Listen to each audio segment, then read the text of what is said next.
রাজনীতিবিদদের উদ্দেশ্য হওয়া উচিত সেবা ও মানবিকতা, কিন্তু অনেক নেতার মধ্যে সেবার স নেই, মানবিকতার ম নেই। বুধবার মালদার চাঁচল মহকুমার প্রশাসনের এক সমাজ কল্যাণমূলক কর্মশালায় অংশ নিয়ে কার্যত এমনটাই বললেন রতুয়ার বিধায়ক সমন মুখার্জি। জানা গেছে, বুধবার চাঁচল মহকুমা প্রশাসনের পক্ষ থেকে চাঁচল সদর এলাকার এক বেসরকারি অতিথি আবাসে এদিন সমাজ কল্যাণমূলক কর্মশালার আয়োজন করা হয়। কর্মশালায় মহকুমার এলাকার বিধায়ক, জেলা পরিষদ, পঞ্চায়েত সমিতি ও গ্রাম পঞ্চায়েত স্তরের জনপ্রতিনিধিরা অংশগ্রহণ করেন। উপস্থিত ছিলেন চাঁচল মহকুমার শাসক সৌভিক মুখোপাধ্যায়, জেলা পরিষদের সভাধিপতি রফিকুল হোসেন, রতুয়ার বিধায়ক সমন মুখার্জি সহ অন্যান্যরা। তারা সকলে মিলে এদিন রক্তদান শিবির, বৃষ্টির জল সঞ্চয় করে ভূগর্ভস্থ জলস্তর বৃদ্ধি ও বৃক্ষরোপণ এই তিনটি বিষয়ের উপর আলোচনা করেন। সেই আলোচনায় বক্তব্য রাখতে গিয়ে রতুয়ার বিধায়ক সমন মুখার্জি কি বললেন শুনুন তার মুখ থেকে। এখানে আমরা সবাই রাজনীতির ব্যক্তি। আমি স্যার এই তিনটা পয়েন্টের আগে আমার যেটা মনে হয়েছে, আমি সমন মুখার্জি রাজনীতি ব্যবসার জায়গা নয়।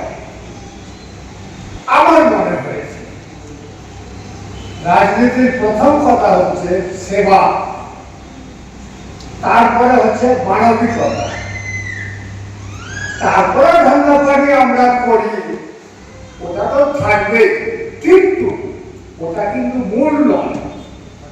রাজনীতিবিদদের প্রথম কথা হচ্ছে সেবা, তারপরে মানবিকতা। অনেক আমার মতো অনেক নেতাকে আমি দেখছি সেবার স নাই, মানবিকতার ম নাই, খালি কুণ্ঠে খাওয়া। যেমন ধরে একটা ব্রিজ আছে, আমি আমার সাম্যপান নদী, ওই নদী থেকে মাটি তুলছি, আমার সাম্যপান ওরা মাটি তুলছে, ঠিক আছে, আমার পয়সা আসছে, ঠিক আছে, ঠিক সমাজটা কি হবে? আগে সেবা, মানবিকতা, তারপরে ধারণা। আমার বিনীত অনুরোধ, সেবা, মানবিকতা এইটা যদি আমরা পালন করি, তাহলে মুখ্যমন্ত্রী মমতা বন্দ্যোপাধ্যায় যে কথাটা চাইছে। বৃহস্পতিবার মালদায় আন্দোলন করলেন আনন্দধারা প্রকল্পের সঙ্গে যুক্ত অল সিএসপি অর্থাৎ কমিউনিটি সার্ভিস প্রোভাইডাররা। তারা একগুচ্ছ দাবিতে বিক্ষোভ ডেপুটেশন কর্মসূচি পালন করলেন মালদা জেলা শাসকের দপ্তরে। এই কর্মসূচিকে সামনে রেখে এদিন মালদা জেলার 15টি ব্লক থেকে প্রায় 400 জন কমিউনিটি সার্ভিস প্রোভাইডার প্রথমে মালদা টাউন হলের সামনে জমায়েত করেন।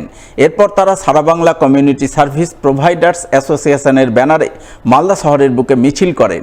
মিছিল শেষে সকলে মিলে মালদা জেলা শাসকের দপ্তরের সামনে একাধিক দাবিতে বিক্ষোভ দেখান।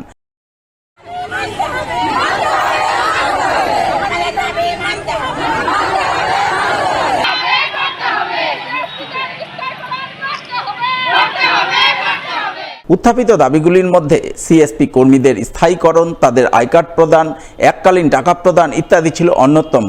এই সমস্ত দাবিতে তারা বিক্ষোভ প্রদর্শনের পর তাদের দাবি সনদ পেশ করেন জেলা শাসকের দপ্তরে। আমাদের এককালীন যেটা টাকা সেটাও আমরা পেতে চাই, আর সিএসপিদেরকে আমাদের স্থায়ীকরণ করতে হবে। ডেপুটেশন আছে, আজকে আমরা পিডিসির সঙ্গে কথা বলবো। কথা হোক আগে কি দাবি দেওয়া মানছে, আমাদের দাবিগুলো মানতে হবে।